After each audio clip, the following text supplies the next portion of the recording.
दृष्टि IAS के to the point programme में एक बार फिर से आपका स्वागत है। आज हम बात करेंगे क्या है नासा का AWE मिशन। सबसे पहले जानते हैं ये चर्चा में क्यों है।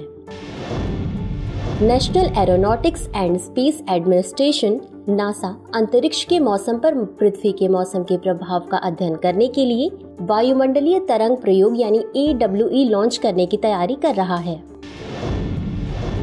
चले जानते हैं वायुमंडलीय तरंग प्रयोग यानी AWE मिशन के बारे में।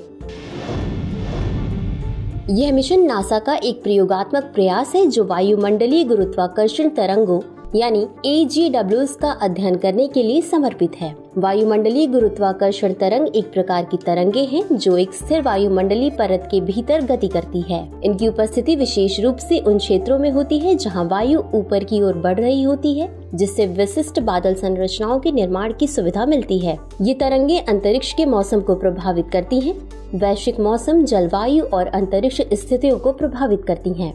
इस मिशन का लक्ष्य पृथ्वी की सतह से 85 से 87 किलोमीटर ऊपर स्थित मेसोपॉज में वायु की चमक को मापना है, जिससे इंफ्रारेड बैंडविड्थ में धुंधली वायु की चमक को कैप्चर किया जा सकता है। इसे प्राप्त करने और मेसोपॉज को स्कैन करने के लिए एक एडवांस मेसोस्फेरिक टेम्परेचर मैपर यानी ETMT को नियोजित किया जाएगा। यह विशिष्ट तरंग दैर्घ्य पर प्रकाश की चमक को मापेगा।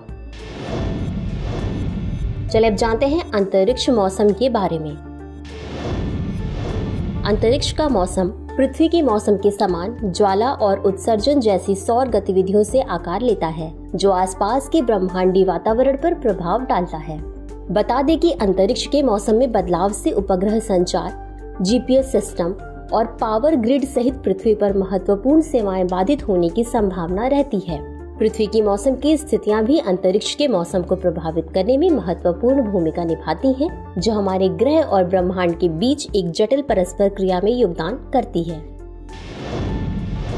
चलिए देखते हैं आज के अभ्यास प्रश्न को। वायुमंडलीय तरंग प्रयोग यानी AWE मिशन के संबंध में निम्नलिखित कथनों पर विचार कीजिए। 1. यह वायुमंडलीय गुरुत्वाकर्षण तरंगों यानी AGW का अध्ययन करने के लिए समर्पित है। 2. इस मिशन का लक्ष्य पृथ्वी की सतह से 85 से 87 किलोमीटर ऊपर स्थित मेसोपॉज में वायु की चमक को मापना है। उपर्युक्त में से कौन सा या कौन से कथन सही है या सही है? A केवल 1, B केवल 2, C 1 और 2 दोनों, या D न तो 1 और न ही 2?